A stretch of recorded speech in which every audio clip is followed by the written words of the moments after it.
কিনি লোৱা সম্পদ নেকি মিয়া জনগোষ্ঠী হিমন্ত বিশ্ব শৰ্মাৰ কিনি লোৱা সম্পদ নেকি তেওঁ কোন মিয়াক চৰ্ত দিবলৈ মিয়াই চৰ্ত দিব হিমন্ত বিশ্ব শৰ্মাৰ যে অসমত থাকিবলৈ হয় যদি ৰাজনীতিত থাকিবলৈ হয় তেনেহ'লে সাম্প্ৰদায়িকতা বন্ধ কৰক এয়া মিয়াৰ হৈ মই চৰ্ত দিছো কোনো অধিকাৰ নাই কোন হয় তেওঁ আৰু ভাবক অকমান কমাই দিয়ে অকমান বঢ়াই দিয়ে 10 টকা কমাই দিয়ে 100 টকা বঢ়াই দিয়ে ইলেকশ্যনৰ সময়ত 200 টকা কমাই দিয়ে ইলেকশ্যন হৈ যোৱাৰ লগে লগে 700 টকা বঢ়াই দিব এইটো বিজেপি চৰকাৰৰ নীতি এতিয়া মানে অসমত এনেকুৱা হৈছে প্ৰথম কথা হ'ল অসমৰ মুখ্যমন্ত্ৰীৰ পত্নীয়ে এতিয়ালৈকে আমি পোৱা হিচাপ মতে 100 বিঘাতকৈ বেছি মাটি তেওঁ নিজৰ নামত ল'লে 10 কোটি টকা ৰাজ সাহায্য ল'লে অসমৰ মুখ্যমন্ত্ৰীৰ পত্নীয়ে আটাইতকৈ ডাঙৰ কথা এতিয়া মই আপোনালোকক আজি কেইটামান নতুন কথা ক'ম ইতিমধ্যে আগৰ সংবাদ মাধ্যমত মই পোৱা নাই আজি নতুন কথা কেইটামান ক'ম আপুনি যদি ভালকে ইনভেষ্টিগেশ্যন কৰে তেতিয়াহ'লে দেখিব যে অসমৰ যিটো এৰি ইণ্ডাষ্ট্ৰি আপোনালোকে কথাখিনি অলপমান ফ'কাছ কৰিব এইখিনি ফ'কাছ কৰাটো দৰকাৰ অসমত এৰি সূতা আছিলে আমি সকলোৱে জানো আমাৰ ককা দেউতাহঁতে এৰি চাদৰ গাত লৈছিলে আপোনালোকৰ ককা দেউতাহঁতেও চাগে লৈছিলে এৰি চাদৰ এৰি হ'ল অসমৰ সম্পদ এটা এই এৰি ইণ্ডাষ্ট্ৰিটো এতিয়া কিন্তু মাৰোৱাৰীৰ হাতত এৰি ইণ্ডাষ্ট্ৰিটো মাৰোৱাৰীৰ হাতত আৰু যিটো অসমৰ শুৱালকুছিৰ পাট আৰু মুগা সেইটো কিন্তু মাৰোৱাৰী আৰু গুজৰাটীৰ হাতত এতিয়া হিমন্ত বিশ্ব শৰ্মাই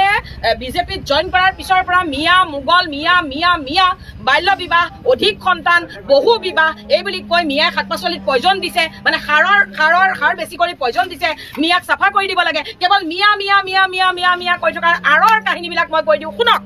প্ৰথম কথা হ'ল অসমৰ এৰি ইণ্ডাষ্ট্ৰিটো মাৰোৱাৰীৰ হাতলৈ গ'ল অসমৰ মুগা আৰু পাট সূতাটো মাৰোৱাৰীৰ হাতলৈ গ'ল অসমত মেক্সিমাম মাটি কিনিছে মাৰোৱাৰী আৰু গুজৰাটীয়ে মিয়াই মাটি ল'লে কৈ থকা হিমন্ত বিশ্বক আপোনালোকৰ সংবাদ মাধ্যমৰ জৰিয়তে কৈছো অসমত মাৰোৱাৰী আৰু গুজৰাটী সাংঘাতিক ধৰণৰ দপদপনি চলিছে গুৱাহাটীৰ মাজমজিয়াৰ আপুনি গুৱাহাটী জনতা ভৱনৰ বেক চাইডৰ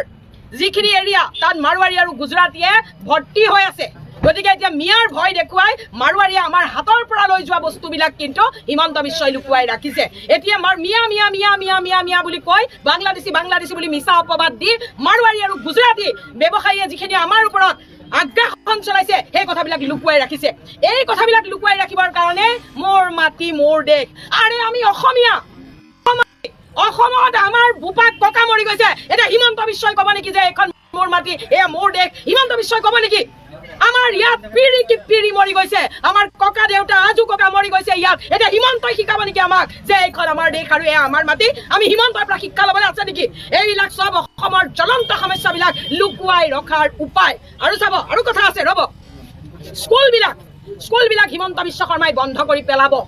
কেনেকৈ পেলাব মই কৈ দিওঁ শুনক স্কুলৰ ল'ৰা ছোৱালীক এতিয়া মোৰ মাটি মোৰ দেশ বুলি কলহ এটা দি প্ৰচেছন কৰাইছে স্কুলৰ সৰু বাচ্চাবিলাকৰ কাম কি পঢ়া নে মোৰ মাটি মোৰ দেশ বুলি কলহ লৈ ঘূৰি ফুৰা বাকৰি সংস্থাপন ক'ত পাব সংস্থাপন নাথাকিলে টকা নাথাকিলে মোৰ মাটি হৈ থাকিব নে মাৰোৱাৰীৰ মাটি হৈ থাকিব মোৰ মাটি হৈ থাকিব নে গুজৰাটীৰ মাটি হৈ থাকিব অসমীয়া স্কুলৰ ল'ৰা ছোৱালীবিলাকৰ জীৱন হিমন্ত বিশ্ব শৰ্মাই শেষ কৰি পেলাইছে এতিয়া আৰু অলপ দিনৰ পিছত কোনো শিক্ষকৰ চাকৰি নাথাকিব তাৰ কাৰণটো কি শুনক অসমীয়া স্কুলৰ ল'ৰা ছোৱালীক আজি বোলে সংঘৰ্ষ দিৱস কি সংকল্প দিৱস কাইলৈ বোলে অহিংস দিৱস পৰহিলে বোলে মোৰ মাটি মোৰ দেশ এনেকে দুনিয়াৰ প্ৰগ্ৰেমত ব্যস্ত ৰাখিছে শিক্ষকসকলে ইয়াৰ ফটো দিব লাগিব সেলফি দিব লাগিব শিক্ষকসকলে পঢ়াবলৈ দিয়া নাই যেতিয়া ৰিজাল্ট দিব তেতিয়া কি ক'ব তোমালোকৰ স্কুলৰ ল'ৰা ছোৱালীয়ে ফেইল কৰিলে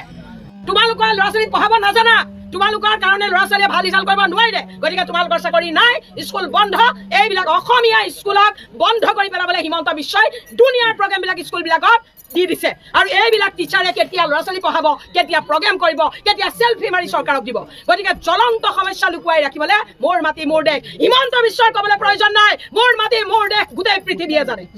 তেওঁ গোটেই দেশখন লুটিলে হিমন্ত বিশ্ব শৰ্মাই পত্নীৰ নামত 100 বিঘাতকৈ বেছি মাটি লৈছে হিমন্ত বিশ্ব শৰ্মাৰ পত্নীৰ কি নাই নিউজ চেনেলৰ পৰা আদি কৰি এণ্টাৰটেইনমেণ্ট চেনেলৰ পৰা আপোনাৰ কি নাই মুঠতে কি নাই বাউনী নামত ইণ্ডাষ্ট্ৰি আছে তেওঁ ইমানখিনি বস্তু কেতিয়া হ'ল হিমন্ত বিশ্ব শৰ্মাই নিজেই কৈছিলে বোলে আমাৰ এখন স্কুটাৰ নাছিলে জয়ন্ত বৰুৱা মোৰ ৰিণিকী ভূঞা শৰ্মাক মই শ্বিলঙলৈ ফুৰাবলৈ লৈ গৈছিলোঁ তেওঁ নিজে এটা ইণ্টাৰভিউত কৈছিলে সেই ৰিণিকী ভূঞা শৰ্মা আজি কোটি কোটি টকাৰ গৰাকী কেনেকৈ হ'ল